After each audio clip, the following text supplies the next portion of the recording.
சாப்பிட்டுக்கலாம் தொட்டுக்கலாம் சேகர் பாபு. ஆனால் அங்கே எப்படி இருக்குது? தெருவாக தான் இருக்குது.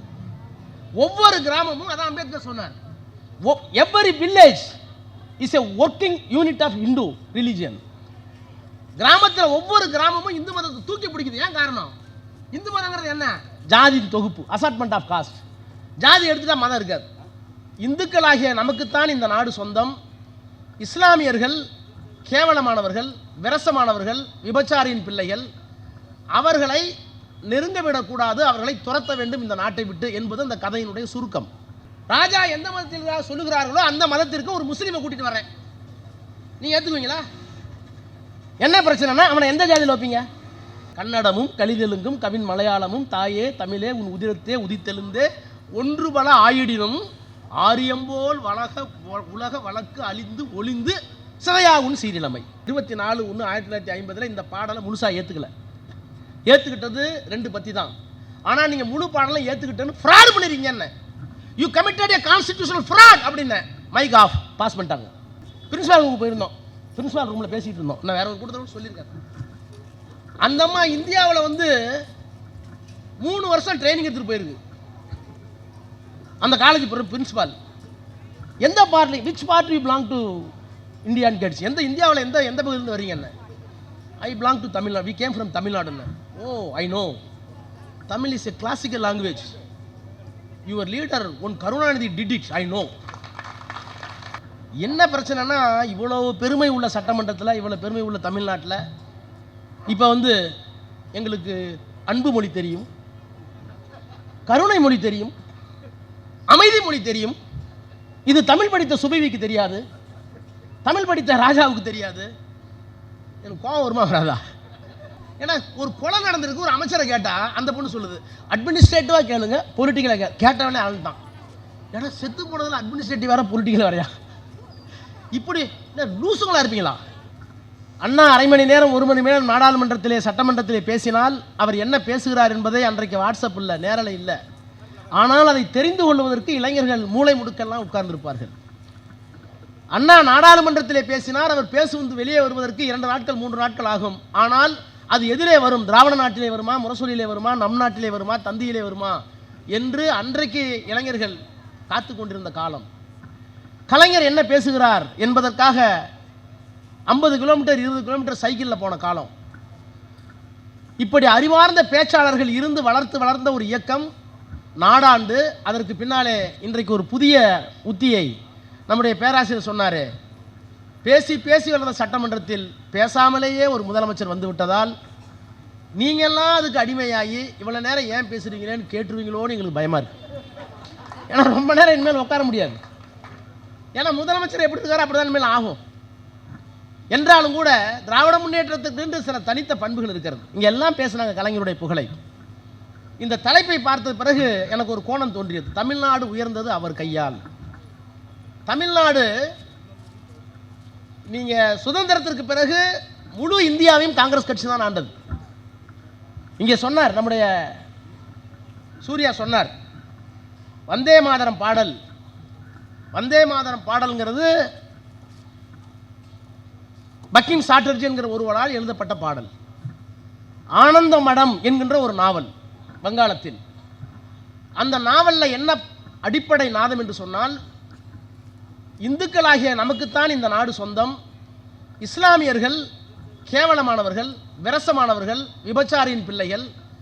அவர்களை நெருங்க விடக்கூடாது, அவர்களை துரத்த வேண்டும் இந்த நாட்டை விட்டு என்பது அந்த கதையினுடைய சுருக்கம். அப்படி வருகின்ற அந்த நாவலில் இடம்பெறுகின்ற பாடல் வந்தே மாதரம் பாடல். முதல் 2 பத்தி தேசத்தை பற்றி வாழ்க என்று சொல்லுகிறது.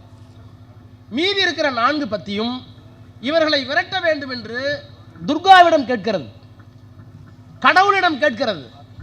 இவர்களெல்லாம் விரட்டினால்தான் இந்த நாடு நன்றாக இருக்கும் என்கின்ற அந்த பாடல் துணித்த வரிகள் அதிலே வருகிறது. இதை பாடக்கூடாது என்று 1910 அப்போது இருந்த எதிர்ப்பு கொஞ்சம் கொஞ்சமாக பேசி மகாத்மா காந்தி, ஜவஹர்லால் நேரு, வல்லபாய் பட்டேல், ராஜேந்திர பிரசாத், ரவீந்திரநாத் தாகூர், ஷியாமா பிரசாத் முகர்ஜி என்கின்ற இந்து மதத்தினுடைய தலைவர், புருஷோத்தம தாந்தன் என்கின்ற இந்து மகா சபையினுடைய நிறுவனர் தலைவர், இவர்கள் எல்லோரும் சேர்ந்து ஆம் இந்துக்களும் இஸ்லாமியர்களும் கிறிஸ்தவர்களும் இருக்கிற இந்த நாட்டில் மத சண்டைகளை தவிர்க்க வேண்டுமானால் இந்த 4 பத்திகளையும் நீக்கிவிட்டுத்தான் பாட வேண்டும் என்று சொல்லி முடிவினை காங்கிரஸ் கமிட்டியிலே எடுத்து, நான் ஏன் காங்கிரஸ் கமிட்டின்னு சொல்றேன்னா, அன்றைக்கு இருந்த காங்கிரஸ் கமிட்டி தான் அரசியல் நிர்ணய சபைக்கு முழுமையாக போன கமிட்டி. அன்னைக்கு வேற கட்சி இல்லை, இந்து மகா சபான்னு ஒன்று இருந்துச்சு, RSS உள்ள வரல. காங்கிரஸ் எடுத்த முடிவைத்தான் அரசியல் நிர்ணய சபை கொண்டு போனாங்க. அரசியல் நிர்ணய சபையில் தான் இந்தியாவினுடைய அரசியல் சட்டம் உருவாக்கப்பட்டது. இன்றைக்கு நமக்கு கொடுக்கப்பட்டிருக்கிற எல்லா உரிமைகளும் எங்கே பேசப்பட்டது? அங்கே பேசப்பட்டது. இந்தியாவில் எத்தனை மதம், எத்தனை சாதி, எத்தனை மொழி, எத்தனை பண்பாடு. நான் கட்டிருக்கிற வேட்டி டெல்லியில் இல்லை, ராஜஸ்தானில் வச்சிருக்கிற தலப்பா நம்மள்கிட்ட இல்லை. வெவ்வேறு மாநிலங்களுக்கு வெவ்வேறு உடை, மொழி, கலாச்சாரம், பண்பாடு, இத்தனை வேற்றுமைகளையும் உள்ளடக்கி நாம் எல்லோரும் ஒரு சட்டகத்தின் கீழ் ஒரு நாட்டு மக்களாக வாழ வேண்டும் என்றால் அதற்கு ஒரே ஒரு காரணம். இந்த மேடையில் யார் யார் எந்தெந்த சாதி, எதிரே இருக்கிற எந்தெந்த மொழி பேசுகிறீர்கள், தெலுங்கு பேசுகிற 4 பேர் இருக்கலாம், கன்னடம் பேசுகிறவங்க 4 பேர் இருக்கலாம், வெவ்வேறு சாதி. ஆனால் இவ்வளவு அமைதியாக 2 மணி நேரம் இந்த கூட்டம் நடைபெறுகிறது என்றால் அதற்கு காரணம் அரசியல் சட்டம், அரசியல் சட்டம், அரசியல் சட்டம். அந்த அரசியல் சட்டத்தில் எல்லா உரிமையும் இருக்கு. தாழ்த்தப்பட்டவருக்கு என்ன உரிமை, பிற்படுத்தப்பட்டவனுக்கு என்ன உரிமை, நாடாளுமன்றத்துக்கு என்ன வரம்பு, உயர்நீதிமன்றத்துக்கு என்ன வரம்பு, உச்சநீதிமன்றத்துக்கு, பஞ்சாயத்துக்கு என்ன வரம்பு, மேயர் பிரியாவுக்கு என்ன வரம்பு, எல்லாம் இருக்கு. இத்தனையும் 3 ஆண்டு காலம் உட்கார்ந்து எழுதினாங்க அரசியல் நிர்ணய சபையில். அந்த அரசியல் நிர்ணய சபையில் வந்தே மாதரம் பாடல் முழுமையாக பாடக்கூடாது, 2 வரிகள் தான் பாட வேண்டும் என்று சொல்லி முடிவெடுத்தார்கள். அது அரசியல் நிர்ணய சபையிலேயே 24 ஜனவரி 1950 எடுத்தது. 1950 ஜனவரி மாதம் 29ஆம் தேதி ஜனகணமான பாடல் தேசிய கீதத்திற்கு இணையாக தேசிய பாடலாக இந்த பாடலுக்கு உரிமை வழங்கலாம், தகுதி வழங்கலாம். எங்க முடிவெடுத்தாங்க? அரசியல் நிர்ணய சபையில். எத்தனை பத்திக்கு? 2 பத்திக்கு கொடுத்தது மட்டுமல்ல, அரசியல் நிர்ணய சபையை தொடக்க காலத்தில் இந்த 2 சென்ஸை தான் பாடியிருக்காங்க. எல்லா சட்டத்தையும் எழுதி முடித்து விட்டு கடைசி நாள் இருக்குல்ல, இந்த நாள் தான். இந்த 24/1/1950 தான் இதுக்கு ஸ்டேட்டஸ் கொடுக்குறாங்க. வந்தே மாதரம் தேசிய பாடல், ஜனகணமன தேசிய கீதம், ஒன்று நேஷனல் ஆந்தம், இன்னொன்று நேஷனல் சாங். இதை கொடுத்து விட்டு அங்கே பாடப்பட்டது யாருன்னா, பாடப்பட்டது எதுனா 2 சென்ஸா தான். ஆனால் இதே தேதியை போட்டு சட்டம் கொண்டு வருகிறார்கள். 24/1/1950 ஜனகணமன பாடலுக்கு இணையாக தேசிய பாடல் வந்தே மாதரமும் அரசியல் நிர்ணய சபையால் ஒப்புக்கொள்ளப்பட்டதால் அதை கட்டாயமாக பாட வேண்டும். பாடாவிட்டால் 2 ஆண்டு சிறை தண்டனை. சட்டம் வருது, முழுசா பாடணும்னு. நான் அன்று இரவு படித்தேன். அரசியல் சட்டத்தில் எங்கே சொல்ல, நிர்ணய சபையில் எங்கே சொல்லப்பட்டிருக்கு? ஒருவேளை எல்லா சென்ஸும் பாடணும்னு சொல்லியிருக்காங்க. அப்பதான் கண்டுபிடிச்சேன், இல்லை, அங்கே பாடப்பட்டது முதல் 2 சரணங்கள் தான். அதில் எந்த மத வேற்றுமையும் துவேஷமும் இல்லை. அது மட்டும்தான் அனுமதிக்கப்பட்டது, அது மட்டும்தான் அரசியல் நிர்ணய சபையில் ஏற்றுக்கொள்ளப்பட்டது. அரசியல் நிர்ணய சபையில் ஏற்றுக்கொள்ளப்படாத 4 பத்திகளை ஏற்றுக்கொள்ளதாக பொய் சொல்லி மோசடி சொல்லி அந்த சட்டத்தை கொண்டு வந்தார்கள். அன்று இரவே நான் ஒரு திருத்தத்தை கொடுத்தேன். என்ன திருத்தம்? வந்தே மாதரம் பாடுறதுல எங்களுக்கு ஆட்சேபம் இல்லை. ஆனால் அரசியல் நிர்ணய சபையில் என்ன பாடினார்களோ, எதை தவிர்த்தார்களோ அதை மட்டும்தான் பாட வேண்டும் திருத்தம் கொடுத்தேன். பிஜேபி எதிர்பார்க்கல, பதறி போனார்கள். அப்படியா என்று அவர்களே தேடினார்கள். தெரிந்து கொண்டதற்கு பிறகு ஆகா திமுக கண்டுபிடித்து விட்டது என்று அன்றைக்கு அஜெண்டாவிலே இல்லை. அந்த பில் அன்னை கொண்டு வர வேண்டிய அவசியமே இல்லை. 3 மணிக்கு கொண்டு வந்து என்னை கூப்பிட்டு உங்க அமெண்ட்மெண்ட் என்னன்னு சொல்லுங்கன்னாங்க. நான் சொன்னேன், 24/1/1950 இந்த பாடலை முழுசா ஏத்துக்கிட்டது 2 பத்தி தான். ஆனா நீங்க முழு பாடலை ஏத்துக்கிட்டேன்னு ஃப்ராட் பண்ணிருக்கீங்க. என்ன, you committed a constitutional fraud அப்படின்னு மைக் ஆஃப் பாஸ் பண்ணிட்டாங்க. எங்கே இருக்கிறது என்றால், இப்ப தலைப்பு போட்டிருக்காரு, தமிழ்நாடு உயர்ந்தது அவர் கையால், சரித்திரம் மலர்ந்தது அவர் மையால்னு. தேசிய பாடல் நேஷனல் சாங் வந்தே மாதரம், அது ஒரு நாடு பத்தி மதத்திற்கு எதிரானது, இஸ்லாமியருக்கு எதிரானது, இந்துத்துவை தூக்கி பிடிக்கிறது. இது ஒரு மதச்சார்பற்ற நாடு. இந்தியாவினுடைய அரசியல் சட்டத்தினுடைய முதல் வரி என்ன? We the people of India having solemnly resolved to constitute India into a sovereign, secular, socialistic, democratic. இது ஒரு ஜனநாயக நாடு, இறையாண்மை நாடு, மதச்சார்பற்ற நாடு, சமதர்ம நாடு. இந்த மதச்சார்பற்ற நாரில் 1939-40 முடிவெடுத்து 1950 அரசியல் நிர்ணய சபையில் எந்த பத்தி பாடக்கூடாது என்று சொன்னோமோ அந்த பத்தியை மோசடியாக பின்வழியாக அதே நாடாளுமன்றத்தில் அரசியல் சட்டத்துக்கு எதிராக கொண்டு வருகிறீர்களே நாகரிகமற்றவர்களே மோசடி கும்பலேன்னு பதிவு பண்ணேன். பார்த்துருப்பீங்க. அதான் தம்பி சூர்யா சொன்னார். கலைஞர் எங்கே உயர்ந்து இருக்கிறார் என்றால் தமிழ்நாட்டுக்கு ஒரு பாடலை கொண்டு வந்தோம்.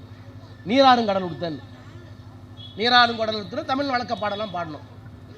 அதில் ஒரு வரி வருது இடையில, கன்னடமும் கலிதெலுங்கும் கவின் மலையாளமும் தாயே தமிழே உன் உதிரத்தே உதித்தெழுந்தே ஒன்று பல ஆயிடினும் ஆரியம்போல் உலக வழக்கு அழிந்து ஒளிந்து சிறையாகும் சீரிழமை. என்ன தாயே தமிழே, உன்னிடம் தான் கன்னடம் வந்துச்சு, மலையாளம் வந்துச்சு, துளு வந்துச்சு, இத்தனை மொழிகள் வந்தாலும் நீ ஆரியம்போல், ஆரியம்னா சமஸ்கிருதம், சமஸ்கிருதத்தை போல ஒளிஞ்சிடல அழிஞ்சிடல. சமஸ்கிருதமும் ஒரு மூத்த மொழி தான், ஆனால் அழிந்து போன மொழி. அதை போல நீ செத்து போகாமல் எத்தனை மொழிகள் உன் இடத்திலிருந்து கிளைத்தாலும் நீ இன்னும் ஜீவிதமாக வாழ்ந்து கொண்டிருக்கிறாய். தாயே வணக்கம். இதுதான் பாட்டு. வந்தே மாதர மாதிரி இந்த பாட்டு கொண்டு வர கலைஞர் தமிழ்நாட்டுக்கு. அப்ப சொன்னாரு, நம்ம தமிழ் தாயை வாழ்த்துறோம், அதில் ஏன் இன்னொரு மொழி செத்து போச்சுன்னு சொல்லணும்?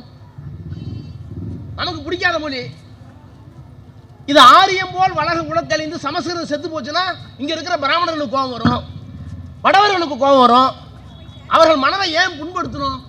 நமக்கு தமிழ் வாழ்ந்தா போதும், இன்னொரு மொழி செத்தா என்ன என்று அந்த 2-3 வரிகளை எடுத்துவிட்டுத்தான் நமக்கு தமிழ் வணக்க பாடலை தந்தார் கலைஞர். தமிழ்நாட்டில் இன்றைக்கு தெலுங்கு பேசுவது இருக்கிறார்கள், கன்னடம் பேசுவது இருக்கிறார்கள், இஸ்லாமியர் இருக்கிறார்கள், கிறிஸ்துவர் இருக்கிறார்கள். எல்லோரும் நீராறும் கடலத்த பாடலுக்கு எழுந்து நிற்கிறோமே. ஒரு மாதிரி சட்டமன்றத்தில் பேசுச்சு அந்த அம்மா. தமிழுக்கு என்ன செய்தார்? சங்கத்தமிழ் தொல்காப்பியம் எல்லாம் காப்பி அடித்தார் கலைஞர். தமிழுக்கு ஊருக்கு என்ன சம்பந்தம்? நான் அன்னைக்கு சாயங்காலம் பொதுக்கூட்டத்தில் பேசினேன். முதலமைச்சர் அவர்களே, நீராறும் கடல் போடுறாங்களே அரசு நிகழ்ச்சியில், பாடல் போடுகிற போதெல்லாம் உங்களுடைய கனத்த சரீரம் எழுந்து நின்று வணக்கம் வைக்கிறது. அது தமிழுக்கு மட்டுமல்ல, என் தலைவர் கலைஞருக்கு தான் வணக்கம் வைக்கிறது. இது கலைஞர் கேட்டு நல்லதாப்பா பேசினேன், அது ஏன் கனத்த சரீரம்னு சொல்கிறேன், இது ஏன் உனக்குன்னாரு. அதை கூட விட மாட்டார் சார் பாபு, அதை ஏன்ப்பா சொல்கிறேன்னாரு. அது மாதிரி நாங்கள் நல்லதே பேசிட்டு வந்தாலும் அதில் ஒரு சின்னோண்டு நாகரிக குறைபாடு இருக்குன்னு ஒரு கருதுனாருன்னா அது எங்களுக்கு குட்டு உண்டு. அப்படி இருந்த சட்டமன்றத்தில் எங்க உங்க அப்பாவை காணும்? காமராஜர் தோற்று விட்டார். பல பிரதமர்களை உருவாக்கியவர். 9 ஆண்டு காலம் சிறையில் இருந்தார் சுதந்திரத்துக்காக.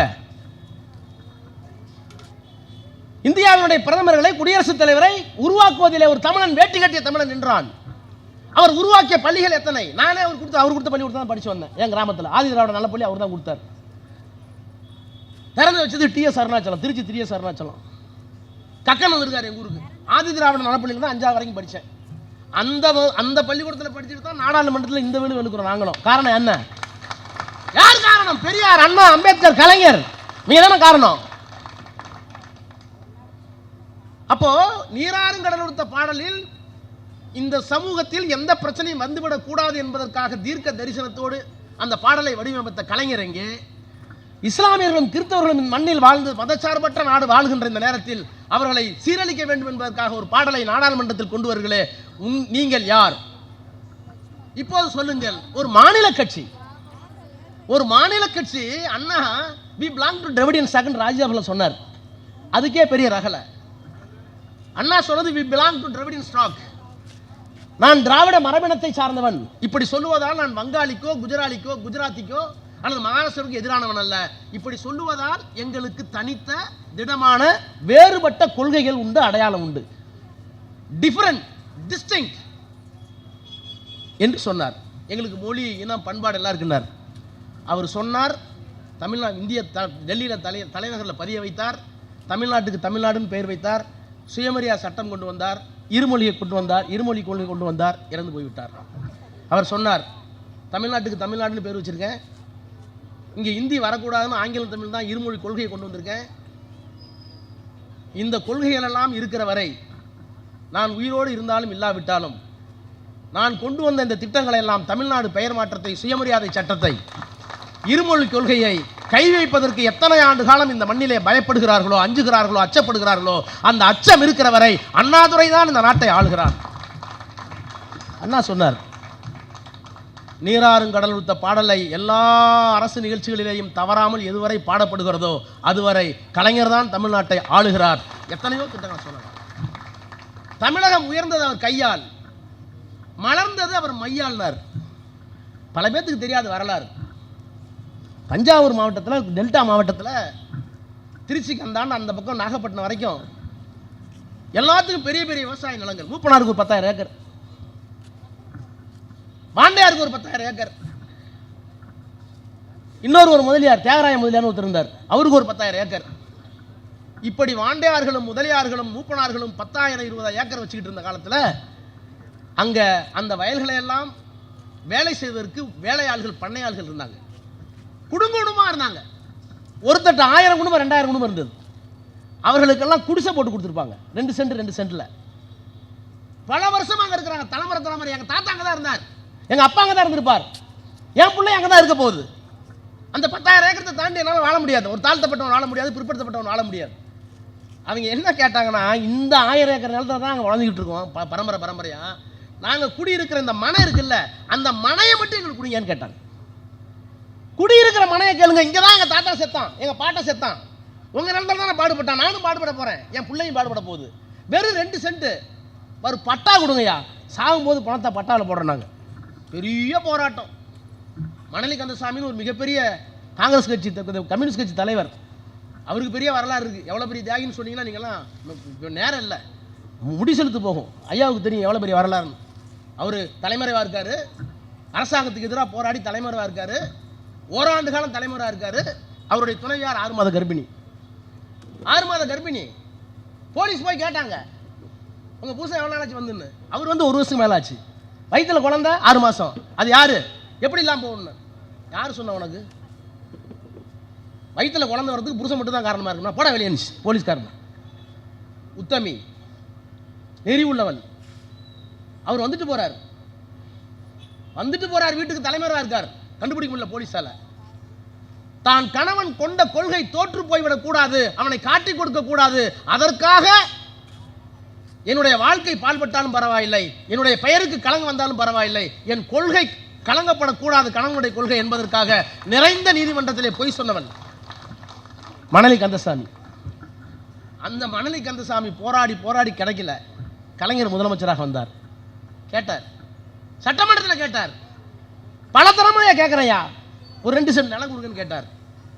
கலைஞர் உத்தரவு போட்டார். அந்த தேதியில் எத்தனை குடும்பங்கள் எந்தெந்த இடத்தில் இருக்கிறதோ அவர்கள் எல்லோர்களுக்கும் பட்டா வழங்கப்படும். ஒத்துக்கலைன்னா அந்த அரசாங்கத்தை நான் கையப்படுத்துவோம். மூப்பனார் ஒத்துக்கலையா, வாண்டையார் ஒத்துக்கலையா, நிலத்தையே கையப்படுத்துவோம். அப்போதான் மணலி கந்தசாமி சட்டமன்றத்திலே பதிவு செய்தார். எத்தனையோ சொட்டு ரத்தத்தை கம்யூனிஸ்ட் கட்சி இழந்தது இந்த மக்களுக்காக. எத்தனையோ சொட்டு ரத்தங்களை காலங்காலமாக ரத்தத்தை இழந்தது. ஆனால் ஒரு சொட்டு பேணாமையால், உங்கள் பேணாமையால் இத்தனை குடும்பங்களை வாழ வைத்தீர்கள், கலைஞருக்கு நன்றினார்.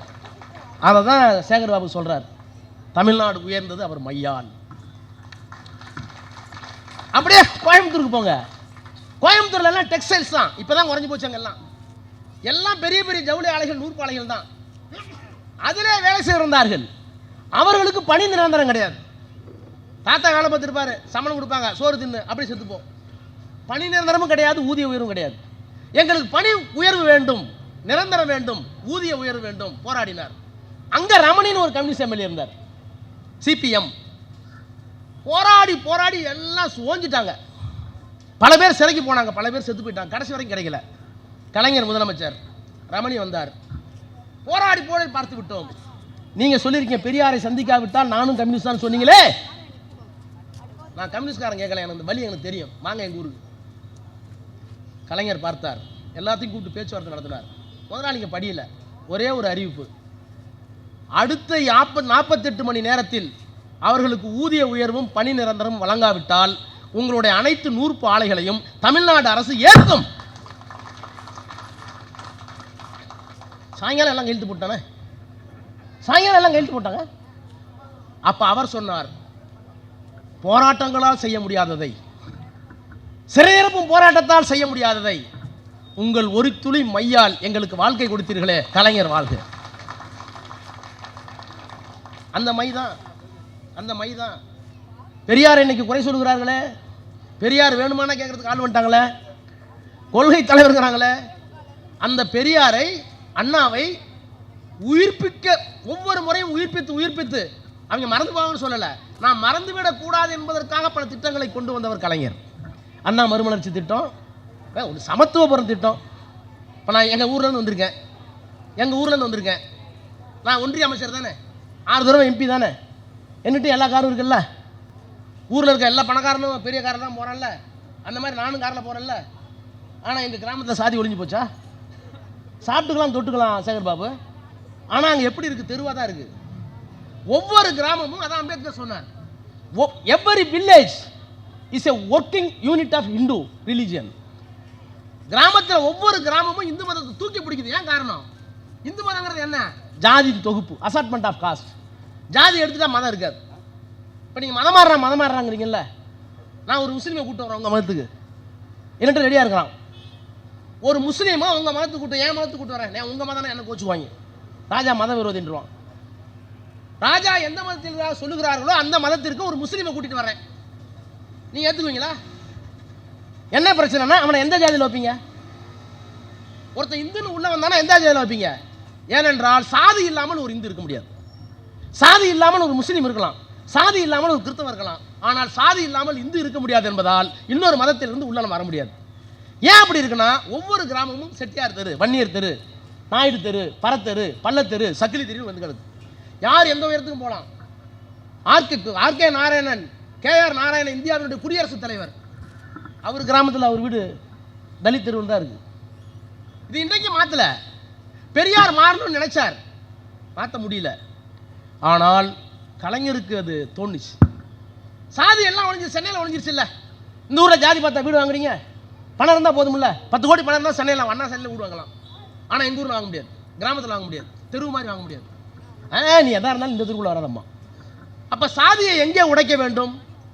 தெருக்களாக பிரிந்திருக்கிற இந்த ஊரை பெரியார் நிலவிய விரும்பியதை சாதி ஒழிய வேண்டும் என்று சொன்னால் ஒரு 100 வீடு கட்டி அதில் எல்லா ஜாதிக்கும் இடம் கொடுத்து சாதி இல்லாத ஒரு சமத்துவபுரத்தை உருவாக்கி அதற்கு பெரியார் நினைவு சமத்துவபுரம் என்று தன் மையால் கையெழுத்து விட்டவர் கலைஞர். பெரியார் வாழ்ந்து கொண்டிருக்கிறார். திராவிடியன் ஸ்டாக்னு சொன்னார். அங்கே போய் நாங்கள் வேற என்னன்னு சொன்னார். எங்களுக்கு தனித்த பண்பு இருக்குன்னார். அவருக்கு ஆயில் அவள் தான். ஆனால் கலைஞர் தான் எது தமிழ்நாடு, நாங்கள் யார் என்பதற்கு மாநில சுயாட்சி என்கின்ற ஒரு தீர்மானத்தை இந்தியாவிற்கே சட்டசபையில் நிறைவேற்றி, இந்தியா என்பது ஒரு நாடல்ல, இது ஒரு துணை கண்டம். வெவ்வேறு மொழிகள், தமிழ்நாடா இருக்கு, மலையாளமா இருக்கு, ஒவ்வொரு மொழியும் ஒரு தேசமாக இருக்கிறது. இந்தியா ஒரு தேசம் அல்ல, மொழி ஒரு தேசம். மலையாளம் ஒரு தேசம், கன்னடம் ஒரு தேசம், தமிழ் ஒரு தேசம். இந்த தேசங்களின் தொகுப்பு தான் இந்திய துணைக்கண்டம். எனவே எங்களுக்கு மாநில சுயாட்சி வேண்டும் என்று டெல்லியினுடைய கதவை தட்டி அவர்கள் கண்கை திறந்து வைத்தது கலைஞருடைய மை. இப்படி சொல்லிக்கிட்டே போகலாம். என்ன பிரச்சனைனா, இவ்வளவு பெருமை உள்ள சட்டமன்றத்தில், இவ்வளவு பெருமை உள்ள தமிழ்நாட்டில் இப்போ எங்களுக்கு அன்பு மொழி தெரியும், கருணை மொழி தெரியும், அமைதி மொழி தெரியும். இது தமிழ் படித்த சுபைவிக்கு தெரியாது, தமிழ் படித்த ராஜாவுக்கு தெரியாது. எனக்கு கோபம் வருமா வராதா? இரக்கம் இல்லாமல், அன்பு இல்லாமல், கருணை இல்லாமல் இருந்த தமிழ் மொழியை ஒரு மதம் இன்னொரு மதத்தோடு சண்டை போட்டு இந்த மண்ணில் இன்னொரு மதம் வரக்கூடாது என்பதற்காக கொடூரமாக ஆயுதம் ஏந்திய ஒரு காலகட்டத்தில் இருந்த மொழியை மதத்தை சுத்திகரித்து பிரித்து எடுத்து, இல்லை தமிழிலே என்ன இருக்கிறது என்று சொன்னவர் கலைஞர். தமிழுக்கு என்ன அடையாளம்? வெறும் கடவுள் மறுப்பா? கடவுள் கொள்கையா? தேவாரம் இருக்கு, திருவாசகம் இருக்கு. தேவாரம் திருவாசகம் சேகர் பாபுக்கு பிடிக்கும். தேவாசகம் திருவாசகத்தை தாண்டி தமிழில் என்ன இருக்குன்னு எங்களுக்கு பிடிக்கும், எனக்கு சுபைக்கு பிடிக்கும். அவர் தமிழை பார்க்குறாரு, எங்கள் தமிழை நாங்கள் பார்க்குறோம். எத்தனை ஆண்டு காலம் அறிவியல் சொல்லி கொடுத்துருக்கு. இந்த உலகத்தில் எத்தனை பேர் செத்தாங்க, எத்தனை பேர் பிறந்தோம்? எங்கள் தாத்தா பாட்டம் முடல மண்ணில் தானே பிறந்தாரு. எனக்கு குழந்தைங்க வந்துருச்சு இல்லை, இந்த ஊரில் இத்தனை கட்டடம் வந்துருச்சு இல்லை. சுபவி தான் சொல்லுவார், உடனே சென்னையோட இடம் மாறி போச்சா? உலகத்தில் இத்தனை கட்டடங்கள் வந்து விட்டது, இத்தனை தொழிற்சாலைகள் வந்து விட்டது, எல்லா பிரம்மாண்டமான பௌதிக கட்டுமானங்களும் வந்து விட்டது. உலகத்தினுடைய இடம் கூடி போச்சா? கூடி இருக்கணும்ல, ஏன் கூடல? இது ஒரு சும்மா ஒரு 300 வருஷத்துக்கு ஒருத்தன் கண்டுபிடிச்சான், Newton. The weight of the universe is constant. இந்த உலகத்தில் நீ என்ன வேணாலும் பண்றான்.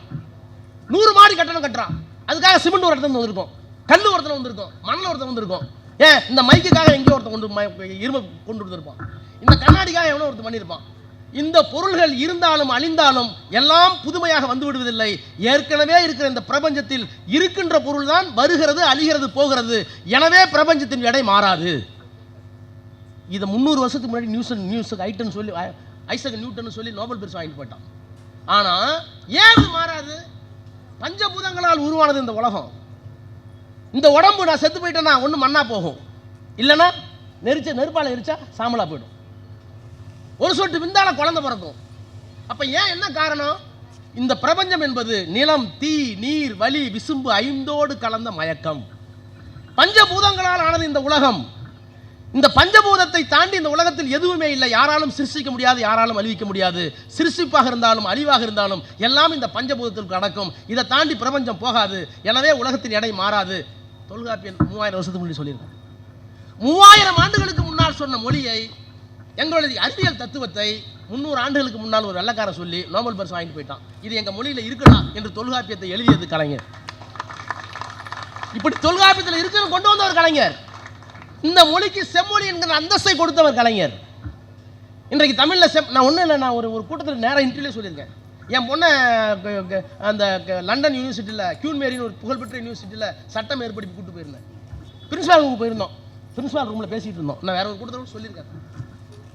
அந்த அம்மா இந்தியாவில் 3 வருஷம் ட்ரைனிங் எடுத்துகிட்டு போயிருக்கு. அந்த காலேஜ் பிரின்சிபால் எந்த party, which party you belong to இந்தியான்னு கேட்டுச்சு. இந்தியாவில் எந்த பகுதியிலிருந்து வரீங்க? என்ன, I belong to Tamil Nadu, we came from தமிழ்நாடுன்னு. Oh, I know, Tamil is a classical language. Your leader one Karunanidhi did it, I know. நான் இந்தியாவில் இருந்திருக்கிறேன். தமிழ் மொழி என்பது ஒரு உயர்ந்த கிளாசிக்கல் லாங்குவேஜ், செம்மொழின்னு கேள்விப்பட்டிருக்கேன். அதை கருணாநிதி என்கிற ஒரு மனிதன் தான் ஆக்கினார். அந்த மாநிலத்திலிருந்து வருகிறீர்களா என்று இங்கிலாந்து இருக்க அந்த பிரின்சிபால் என்ன கேட்டுச்சு. அப்போ இந்த தமிழை, தமிழ்நாட்டை உயர்த்தியது மட்டுமல்ல, தன் மையால் உலக பரப்பிற்கு கொண்டு போய் சேர்த்த அந்த கலைஞர் இருந்த சட்டமன்றத்தில் எங்களுக்கு இந்த மொழி வேணாம், அந்த மொழி வேணாம், உனக்கு மொழியை பற்றி அறிவும் இல்லை, பைபிளை பற்றி அறிவும் கிடையாது. இந்த தமிழ் என்ன, நீ எத்தனை மதம் வரட்டுமே, பௌத்தம் இந்த மண்ணில் வந்தது. பௌத்தம் வந்த போது பாலி வந்துச்சு, ஐயாவுக்கு தெரியும். சமணம் வந்தது, பிராகிருதம்னு ஒரு மொழி வந்துச்சு. இஸ்லாமியர்கள் வந்தார்கள், உருது வந்துச்சு. மராட்டியத்து வரைக்கும் சௌராஷ்டிரா வந்தாங்க, மராட்டியர்கள், மராட்டியம் வந்துச்சு. ஆங்கிலேயர்கள் வந்தார்கள், இங்கிலீஷ் வந்துச்சு. பாண்டிச்சேரிக்கு போர்ச்சுகீஸ் வந்தார்கள். தெலுங்கர்கள் வந்தார், திருமண நாயக்கர் வந்தார், தெலுங்கர்கள் வந்தார்கள். அரசாங்கம் மாறி இருக்கு, மதம் மாறி இருக்கு. என்னென்ன அரசாங்கம் வருகிற போதோ அப்பதெல்லாம் மதம் மாறி இருக்கிறது. ஆனால் இத்தனை மொழிகள் வந்ததற்கு பிறகும் அழியாமல் இருக்கின்ற, எல்லோராலும் போற்றப்படுகிற, எத்தனை அரசாங்கம் மாறினாலும், எத்தனை மொழிகள் உள்ளே வந்தாலும் தன்னை தாழ்த்தி கொள்ளாமல் இருக்கிற ஒரே மொழி தமிழ், தமிழ், தமிழ்.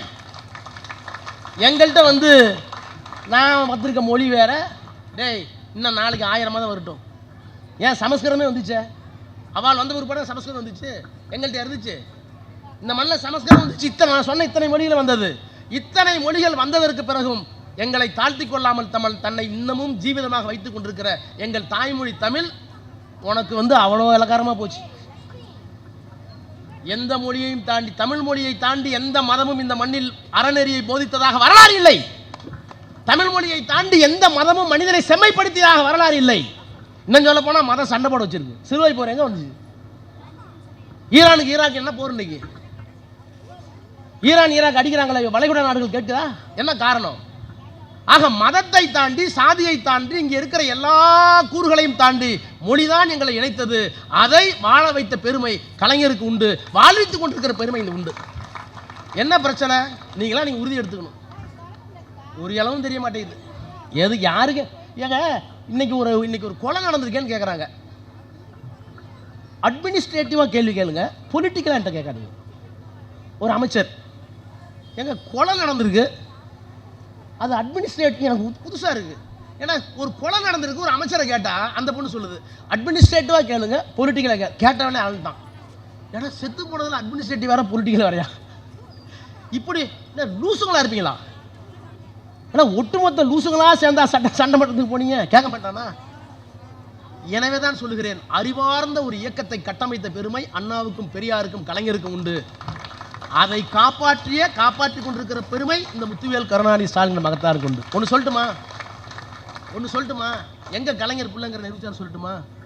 இப்போ கேட்குறானே, டீலிமிட்டேஷனில் திமுக நிலைப்பாடு என்ன எங்களை கேட்குறான்.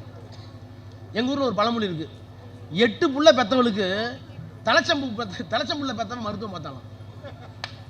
8 புள்ள பெற்றவளுக்கு தலைச்சம்புள்ள பெற்ற வந்து மருத்துவம் பார்த்தாலாமா?